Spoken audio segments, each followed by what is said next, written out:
Hey y'all, welcome and welcome back to Black Desiderium. Today we'll be discussing Season 5, Episode 14 of A Different World, The Cats in the Cradle.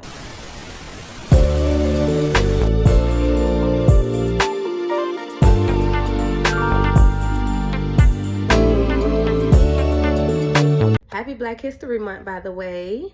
Don't you just love being black? Episode starts off with two white college students in a police station.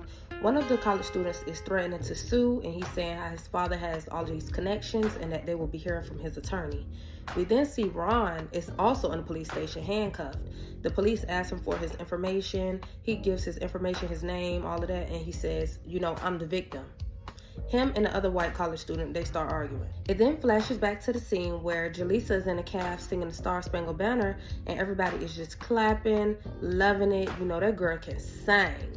And we see Ron is on the payphone trying to make a bet on the Hillman versus Virginia A&M college football game. Mr. Gaines overheard Ron on the phone, and he walks over to him and tells him to hang up the phone, stop the gambling. And we see Dwayne helping Jaleesa sit down, and she's like 9 months pregnant. She's ready to pop. And Ron walks over to her and starts talking about, when you have a boy. And Jaleesa's like, well, slow down. It might be a girl. And he's like, I want to bet. And Dwayne pulls him to the side like, you need to chill out with all that betting. Like, that betting is really going to catch up to you. As Dwayne and Ron were going back and forth, Whitley walks in with her new man. And she walks over to Kim. She ordered a little lunch special. And Dwayne, he was instantly jealous. He was like, why is she bringing this man up in here? He go over there and they have a little back and forth. Later on that day, we see Ron and Dwayne sitting on the hood of Ron's car outside of the game. Ron is listening to the sports commentator on his radio, and they decide, it's time to go in the game. They put the top of the convertible up, and as they're walking into the game, it's a shady man in a long trench coat asking to sell their tickets to him. And Dwayne is instantly like, no, I'm not selling my ticket, I'm going in. But Ron, he has to hear the offer. Anything for $1 with him. So he ends up selling his ticket, and he says that he's going to sit outside the game and listen to the game on the radio. As Ron was sitting in the car, we see 3 white boys walk up. 2 were from the police station, and 1 we didn't see at the police station. So the one boy, he walks up and says, Hillman sucks. Ron, he laughs it off. He's unfazed. Hillman sucks. Woo! Real hip, dude. One of the white guys bets Ron $50 that their team is going to beat Hillman. And Ron is like, okay, I'll take you up on that bet. The second one, who was the spoiled brat at the police station, who was the super racist one, he said, I'll bet $100. And then the third white guy, he was kind of quiet, you could tell that he's like more on the humble side. And he's like, hey, I spent all of my money to get this ticket, and I'm not going to bet. The other boy, he said, no, I'm going to bet for you. Let me put some money up for you. So he puts the money up, and as they were walking into the game, Ron turns up the national anthem being sung by Jaleesa. And the man, the daddy's money guy, he's like, I hate when they butcher it, trying to get a rise out of Ron, which he didn't. Boy, bye. Ron ends up falling asleep in the car, and when he wakes up, he turns up the radio and hears that Hillman won. We then see the same 3 white guys walk out the game looking disappointed. One handed Ron his money, and the other one threw it on the ground. Ron got out the car, picked up his money, and was laughing it off. And that's when Ron made a smart comment saying, well, maybe if y'all had more brothers on the team, the score would have been different. So the boy that was a spoiled brat, he walks back to Ron, and he was ready for the drama. He said, so what are you trying to say? That black people are more athletic than white people? And Ron was like, check the score. So the second white guy, he walks up and he says, so you feel like black people are superior to white people? They start arguing, and the boy that was more on the humble and quiet side, he was still standing at the truck. And he said, let's forget about it, guys. Just come on, let's go.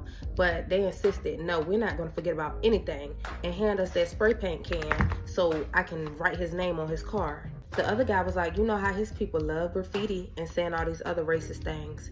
And they got the spray paint, and he started spray painting N.I. That's all he could get to before all the action popped off.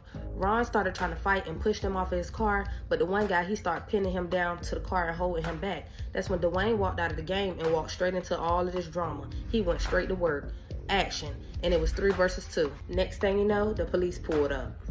Now we flash back to the police station. It's Ron and the other 2 guys. And Ron asked the police, where's Dwayne? And he says that Dwayne and the third white guy are still in the infirmary. Ron says, well, where's my car? And he says, oh, your car is the least of your concern right now. Trust me. And he goes down the list of all the possible charges that all of them can get. The police tells them that either y'all gonna tell me what happened or I'm gonna take y'all downtown to the real jail, because they were in the campus jail. So the third white guy that was in the infirmary comes back, and the police put all three of them in the cell and let Ron come out to tell his side of the story. Of course, they was mad. They like, why you letting him talk first? But he said, you gonna have your turn, sit back. Ron is fed up with this whole situation. He like, listen, officer, it's obvious what happened. You could see on the hood of my car what they were writing. But the officer was like, okay, are you gonna tell me, or you wanna go back in the cell and just go to jail? So Ron decides, okay, let me go ahead and tell my story. So in his side of the story, all three of the white guys were aggressive, racist from the jump, which we know that wasn't the case. Two of them were, but one, he was more on the calm side, wasn't being disrespectful or any of that. In Ron's version, he was speaking really nice, non-confrontational, and he never said anything about how black people can play better than white people. But we know that wasn't true because we heard him say what he said. In Ron's version, he also made it seem like him and Dwayne got beat down by them. Now, they were fighting, but they definitely didn't lose. In my opinion, Ron's story wasn't completely off because he was just minding his business until they walked up to him with the rah-rah, but he definitely made himself sound like a saint, and that wasn't the case either. Dwayne comes back from the infirmary after Ron tells his side of the story, and when he realizes that they're trying to put him in the cell with them, he starts going off like, oh no, I'm not going in the cell with them, are y'all crazy? But the police force him into the cell, and he's like, listen, I have to get both sides of the story before anybody goes anywhere, so just sit tight. The officer then lets the boy that actually sprayed the racial slur on the car out to tell his side of the story. And as he was walking out, the other boy that was the rich daddy money racist kind of guy, he was still saying racist stuff under his breath, which we just gonna ignore him. The boy starts telling his side of the story, and of course he makes him and his friends sound innocent, and he makes Ron and Dwayne sound like the thuggish, riggish, bone, loan sharks. In his visual, Ron and Dwayne, they were wearing big gold chains, shades, and hats going down over their eyebrows, and just being really aggressive, fighting them, punching them, yoking them up for no reason.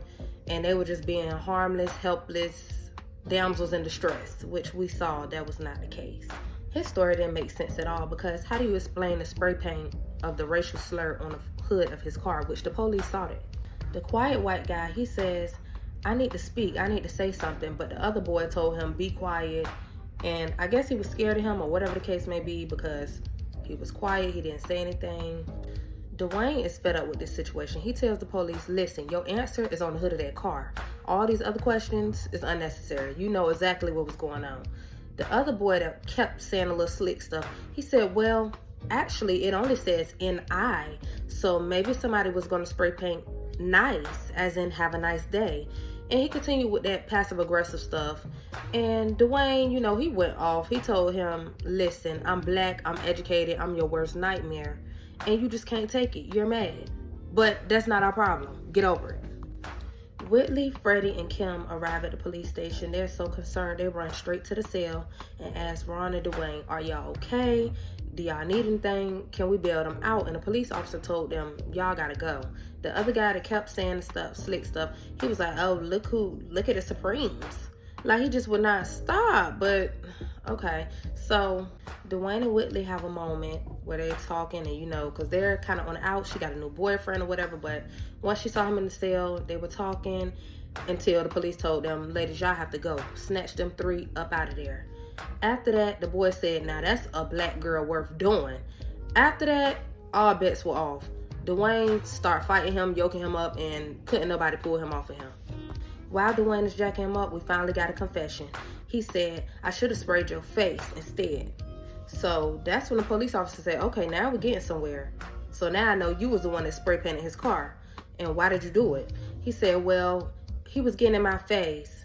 And he said, he was getting in your face. And he talking about, well, I mean, you know how black people are. You know how they are. They're loud. They're ignorant. They don't respect our country. White affirmative action. And the boy then continues on saying how his grandparents were immigrants. They came to this country. They never complained. They worked for everything.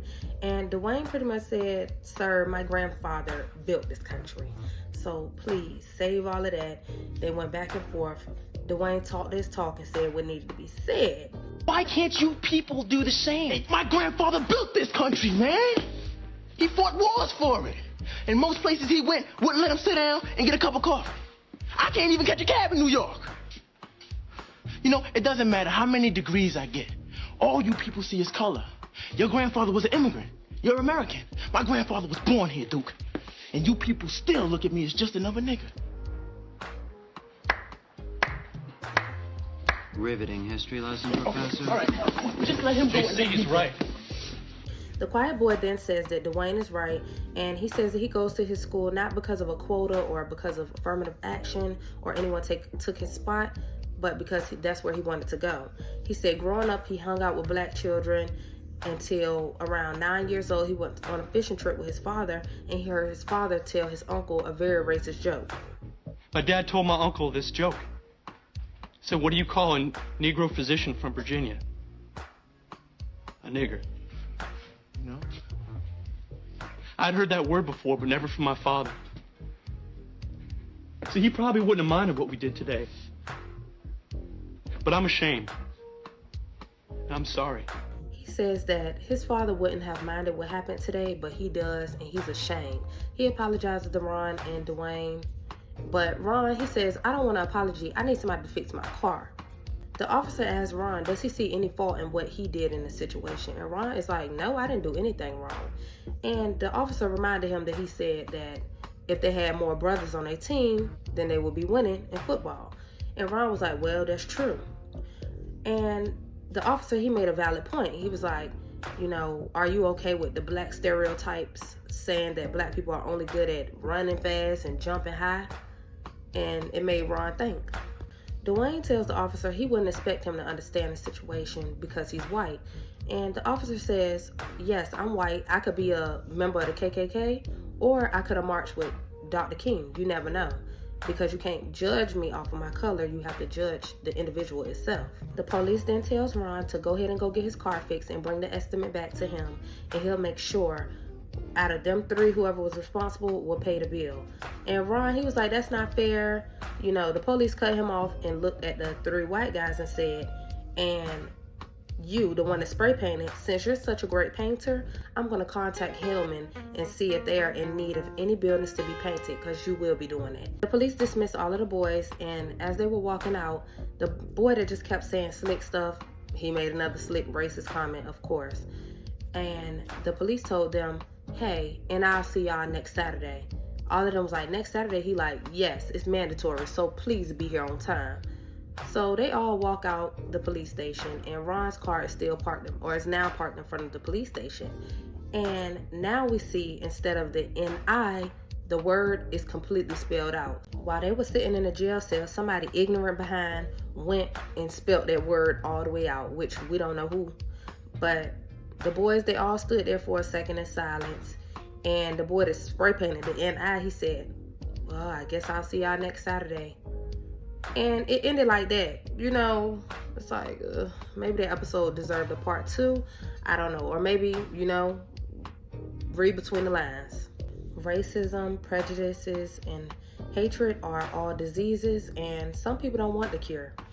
And we just have to understand it and move accordingly and continue to do our best, live our life, and go around spreading love. What are y'all thoughts on this episode? Do y'all feel like it should have been a part 2, or you feel like everything that needed to be said was said and explained perfectly in this part 1 episode? Do you feel like the punishment that the officer gave both of the groups were fair, or you feel like it could have been harder, could have been more lenient?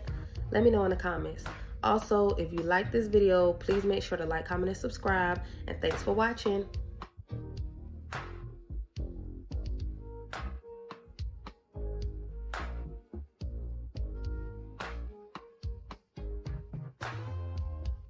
Ready on the stump? Yeah. Okay.